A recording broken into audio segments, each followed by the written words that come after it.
Huwag niyong hahayaan yung mga pagkakamali natin ang maging dahilan para hindi tayo magsikap sa Panginoon. Hindi ako nagtataas ng kamay. Tiyak ako naglalakad ako sa kalabanan siya dahil hindi ako nagkakamali. Hindi po. Ang isang tiyak na alam ko, pag nagkakamali ako, bumabalik ako sa katwiran ng Panginoon.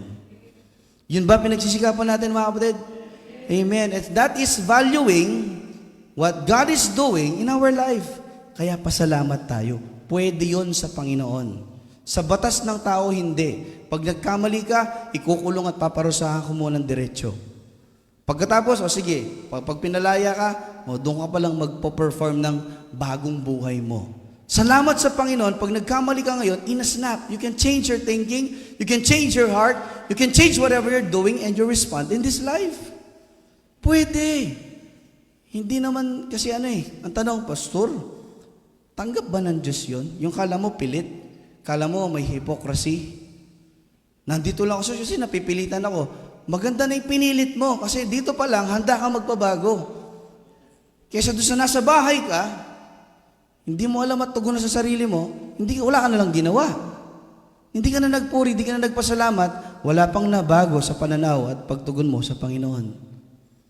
Kaya ulitin ko po, kahit yung pagpipilit mo sa sarili mo, tinutugunan ng Diyos yan.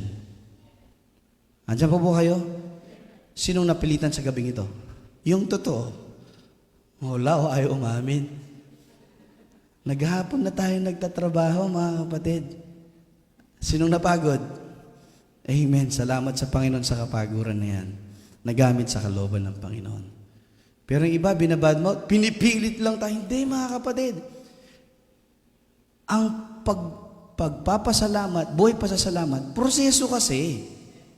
At dahil proseso siya, may panahon na hindi nga tama puso mo, pero gusto mong gawin anong tama sa kalooban ng Panginoon, kaya nandyan ka, nagpapatuwid ka. Pinapanatili mo kahit wala ka sa lakad ng Panginoon, bumabalik ka. Hindi wala ako sa kalooban ng Panginoon, hindi na ako karapat-dapat. Sino ba karapat-dapat? Bandang huli, ang dami nating namimiss. Hindi na nga tayo nakakapaglingkod, hindi na tayo nagtatapat, hindi ka pa nagpapasalamat. Ginawan na ng paraan ng Diyos yan. Tugunan natin, mga kapatid. How can we respond? Start with a grateful heart.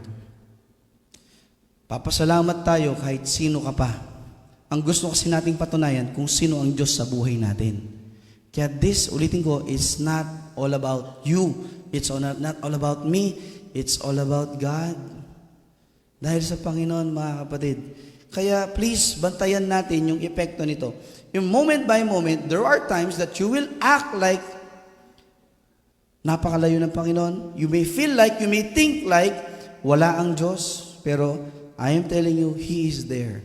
Philippians 4:19, ang Diyos may pangakong ipagkakalob anuman ang pangangailangan natin. Ang sinabi pa ng Panginoon, I will not leave you comfortless.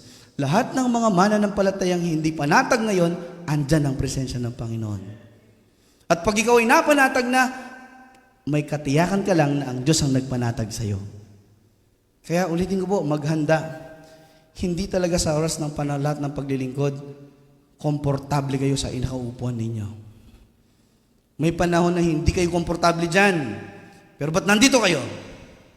Gusto nyong magbigay ng pagkilala sa Panginoon. Pero hindi yung, ulitin ko, baka may pagkakamali ito, pagkamalian. Okay lang pala kay pastor na kahit pilitan pagdating sa church? Hindi. Ang sinasabi ko, you are on the right venue. At dahil nasa tamang venue ka, mali man ang puso mo, itama mo ngayon. Hindi yung mali na nung pumasok ka sa church, mali na puso mo. Lumabas ka, mali pa rin ang puso mo. Aba, may mali talaga sa buhay mo. Hindi mo talaga pinapahalagan anong pinagkaloob ng Panginoon.